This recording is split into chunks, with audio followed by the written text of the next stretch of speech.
Halo semua, perkenalkan nama saya Ulan Sri Bayuni, MPM 231511000145 Universitas Pembangunan Pancabudi.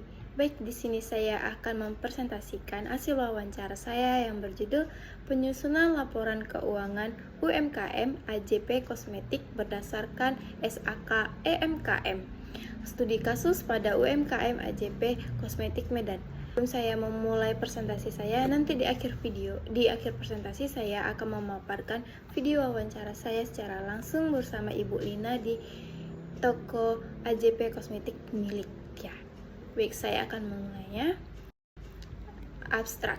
Penyusunan laporan keuangan yang sesuai dengan standar akuntansi menjadi hal krusial bagi keberlangsungan dan pertumbuhan usaha mikro, kecil, dan menengah atau UMKM. Presentasi ini membahas proses penyusunan laporan keuangan pada UMKM AJP Kosmetik dengan mengacu pada standar akuntansi keuangan entitas mikro, kecil, dan menengah atau SAK EMKM. Tujuan utama dari penyusunan ini adalah untuk meningkatkan transparansi dan akuntabilitas keuangan, serta mempermudah akses UMKM terhadap pembiayaan eksternal. Materi ini meliputi identifikasi transaksi keuangan, pencatatan, penyusunan laporan laba rugi, laporan posisi keuangan, dan pencatatan atas laporan keuangan sesuai dengan SAK EMKM. Metode yang digunakan adalah deskriptif dengan pengumpulan data melalui wawancara langsung. Pendahuluan. UMKM merupakan tulang punggung perekonomian Indonesia karena kontribusi mereka yang besar terhadap PDB lapangan kerja. Namun banyak UMKM di Indonesia termasuk AJP Kosmetik milik Ibu Lina Sihombing yang berlokasi di Jalan Durung nomor 65 Pancing, Medan masih belum menyusun laporan keuangan secara benar dan standar akuntansi karena masih menggunakan pencatatan sederhana. Padahal laporan keuangan itu sangat penting buat tahu kondisi usaha, mengatur strategi ke depan, dan menjadi syarat untuk cari tambahan modal. Metode penelitian. Metode ini menggunakan pendekatan deskriptif kualitatif, yaitu dengan menggambarkan proses penyusunan laporan keuangan UMKM AJP Kosmetik berdasarkan standar SAK EMKM. Data yang digunakan merupakan data primer yang dikumpulkan melalui beberapa metode. Yang pertama ada observasi langsung. Pencatatan transaksi keuangan yang dilakukan oleh AJP Kosmetik. Yang kedua, wawancara. Melakukan wawancara secara langsung dengan pemilik usaha untuk memahami alur pencatatan dan pembuatan ringkasan akun buku besar dan perhitungan laba rugi. Yang terakhir, ada pelaporan. Penyusunan pelaporan posisi keuangan, laporan laba rugi, dan catatan atas laporan keuangan berdasarkan SAK berdasarkan SAK EMKM. Data utama UMKM AJP Kosmetik. Nama usaha AJP Kosmetik. Pemilik usaha Lina Sihombing. Alamat Jalan Durung nomor 65 Pancing, Medan. Jenis usaha toko kosmetik atau toko kecantikan. Modal awal yang dimiliki Ibu Lina sebesar 5 juta, pendapatan bulan April 40 juta. Pengeluaran bulan April 30 juta, akun modal atau ekuitas pemilik 10 juta, aset tetap, lemari kaca, dan rak kosmetik 3.700.000. Utang usaha, tidak ada utang dari usaha ini. Hasil dan pembahasan. Berdasarkan hasil dari wawancara, diperoleh informasi sebagai berikut. Yang pertama ada pendapatan per bulan sebesar 40 juta, biaya operasional terdiri dari sewa ruko per bulan 1.500.000. Yang kedua, biaya perlengkapan kosmetik sebesar 28.500.000. Modal awal 5 juta, aset tetap 3.700.000. Utang, tidak memiliki utang selama buka usaha. Berikut adalah pencatatan buku besar dari toko AJP Kosmetik. kas sebesar 10 juta, modal sebesar 5 juta, pendapatan usaha senilai 40 juta, sewa ruko senilai 1.500.000, biaya perlengkapan 28.500.000, aset tetap senilai 3.700.000, laba yang ditahan 11.300.000. Laporan laba rugi. Keterangan pendapatan sejumlah 40 juta, biaya operasional sewa ruko sejumlah 1.500.000, biaya perlengkapan 28.500.000, total biaya sejumlah 30 juta, laba bersih sejumlah 10 juta. Laporan posisi keuangan atau neraca periode per 30 April 2025. Aset lancar jumlah 10, kasnya sejumlah 10 juta, aset tetap peralatan sejumlah 3.700.000, total aset sejumlah 13.700.000. Ekuitas modal awal sejumlah 5 juta, laba yang ditahan sejumlah 8.700.000, total ekuitas sejumlah 13.700.000. Catatan atas laporan keuangan. Laporan ini disusun berdasarkan SAK EMKM. Metode pencatatan basis kas. Aset tetap dicatat dengan biaya perolehan dan disusutkan menggunakan metode garis lurus selama 7 tahun. Tidak terdapat utang usaha sejak awal buka usaha. Aset tetap lemari kaca dan rak kosmetik senilai 3.700.000, akun modal senilai 10 juta. Kesimpulan. Presentasi ini menyimpulkan bahwa penyusunan laporan keuangan berdasarkan standar akuntansi keuangan entitas mikro, kecil, dan menengah atau SAK EMKM sangat penting bagi UMKM serta seperti AJP Kosmetik untuk meningkatkan transparansi, akuntabilitas, serta akses terhadap pembiayaan eksternal melalui pendekatan deskriptif.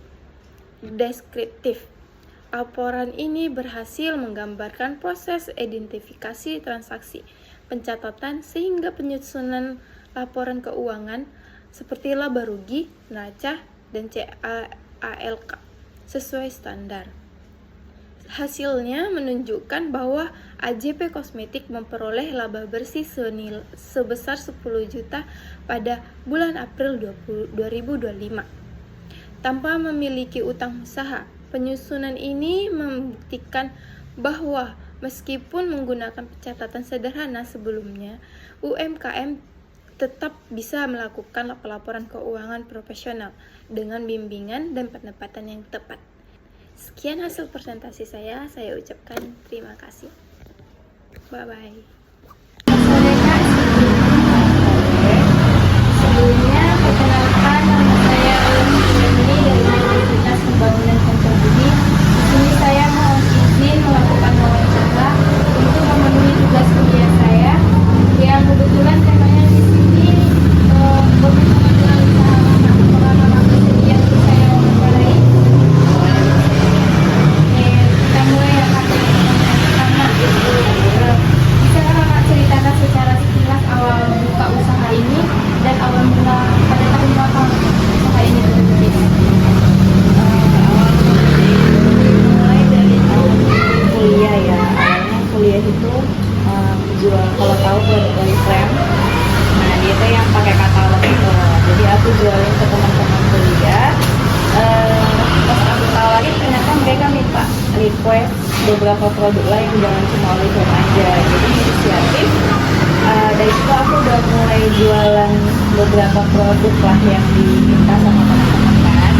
Nah pas akhir semester itu aku udah punya banyak produk, itu ada sekitar 2 keranjang produk stok.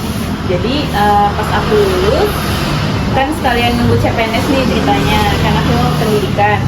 Jadi gini ayo udah sekalian aja lo buka toko. Nah akhirnya keterusan sampai sekarang dan nggak pernah ngelamar CPNS jadinya. Mulanya pada Tahunnya berarti 2018 ya. Modal usaha apa?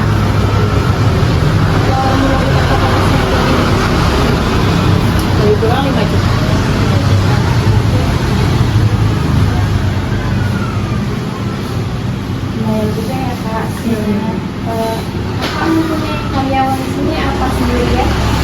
Ada yang banyak sih ya. Ini kayak gini.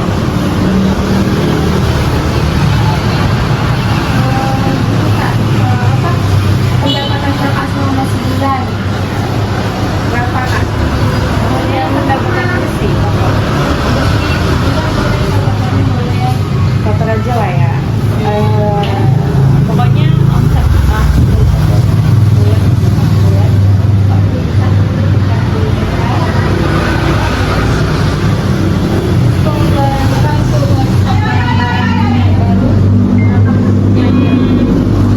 Itu langsung aku pecahin lagi sih, 30 sampai 35 juta itu langsung aku pecahin lagi pengharapannya.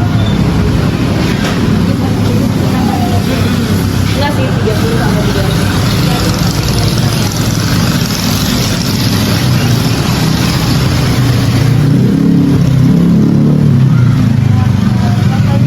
Sendiri apa Sewa. sewa ya? Kalau sewa kira-kira berapa per bulan kak? Per bulan, per tahun 20. 20 juta ya?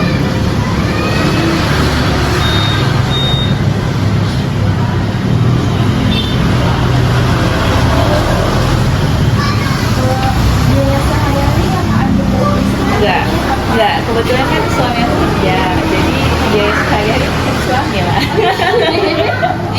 bisa dari usaha ya Kak? Enggak, Nah, berarti uangnya full sama beliin kesini-sini lagi. Jadi kan awalnya cuma satu styling, diputerin lama-lama jadi nambah banyak. aset ini rak ini enggak tahu Kak harganya. Tahu? Yang kaca-kaca ini 1,2 juta. Per 1,2 juta. per stylingnya, yang kaca. Kayak Itu aku beli 5 tahunan yang lalu, jadi masih mahal sekitar 2 juta 200.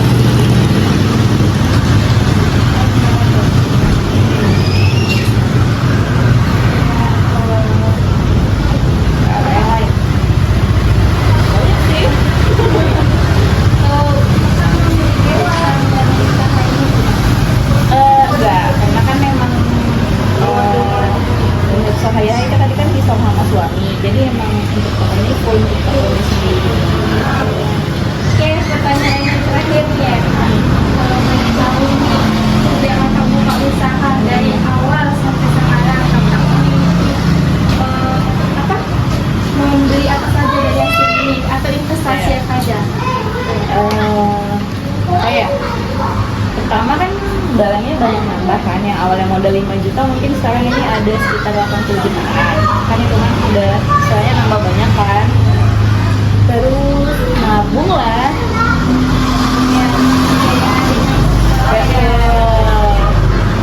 cewek biasa kan sukanya paling beli apa, jadi bisa beli perhiasan sendiri ya kan.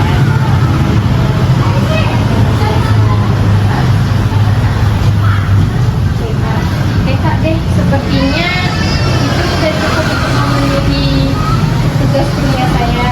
Jadi, terima kasih dan mohon maaf udah mau mengambil waktunya sore-sore dan mengganggu waktunya ya Kak. Oke, nggak apa-apa.